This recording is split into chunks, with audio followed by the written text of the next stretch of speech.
Good afternoon, and welcome to another edition of Did You Know? A ministry of Fredsville Lutheran Church here in rural Cedar Falls, Iowa. My name is Andy Graves. I'm the pastoral intern here at Fredsville, coming to you live-ish from my office in the church. This week, like many of the past weeks, I really struggled with inspiration for what do people want to know about the church or the Bible or any of the happenings that go around here? And yeah, I'm struggling. So really, if there's anything you want to hear me ramble on about for anywhere from 4 to 8 minutes, let me know. Comment on the video, message me, message the church, reach out, touch us with your words, and I'll see what I can do. Luckily for you all, I suppose, if you consider yourself lucky for watching this, I have stumbled upon something I find kind of interesting, and it's the minor characters found in the Bible. What happened was I was recounting uh, a project I had to do for my clinical pastoral education program, where I was working in a hospital for over 300 hours doing chaplaincy work. And the final paper was pick a character from the Bible and explain how it relates to you and your call to do ministry. And the character I stumbled upon was Matthias. He is the 13th disciple, if you will.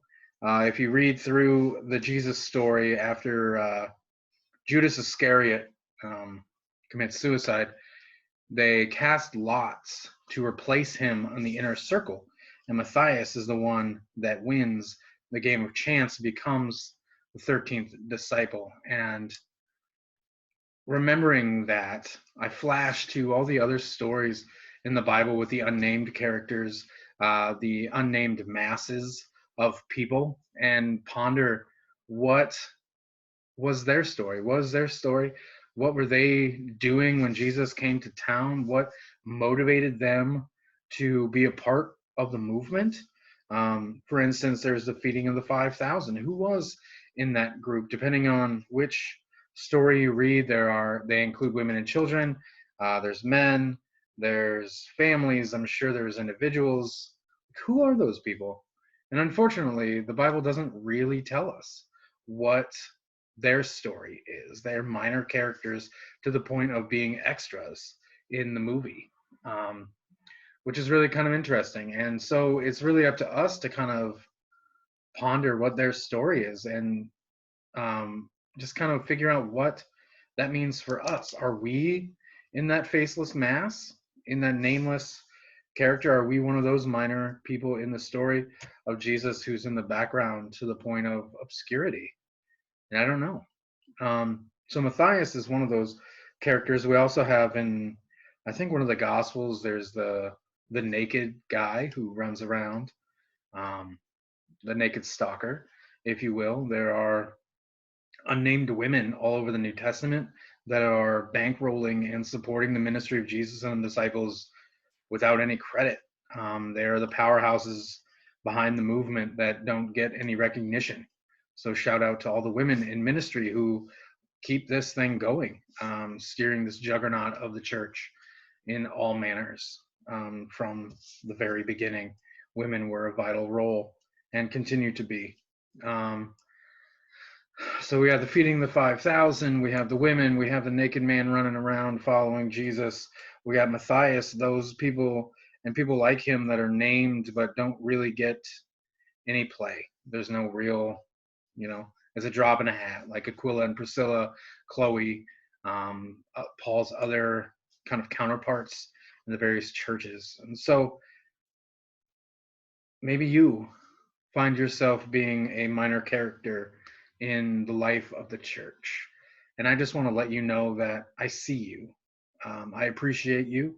And it's because of you working behind the scenes that we can do all the things we do. You make being a pastoral intern here at this church possible.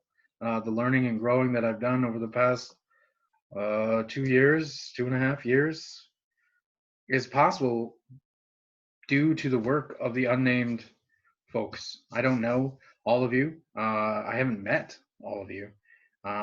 Even those of you who I have met, it saddens me to think that I don't know you all that well. Um, so let's remedy that. Let's become less nameless and less faceless and really unite as the body of Christ.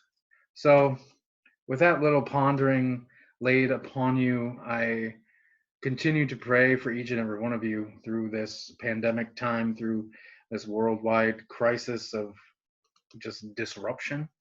Um, if you need anything, you have any specific prayer requests, you just want to chat, please reach out to us. We're always available. We're all over the internet. You can find us on Facebook.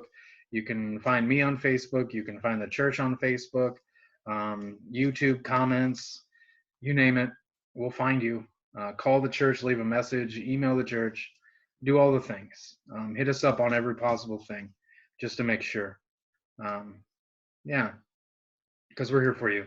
That's what being the body of Christ means, that we're unified in mind and purpose. And our purpose is to glorify God and proclaim the good news, even in the darkest of times. So be well, be healthy, stay away from other people as much as possible, even though it's the hardest thing to do.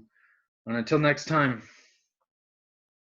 be awesome and be blessed. And I'll see you on the other side.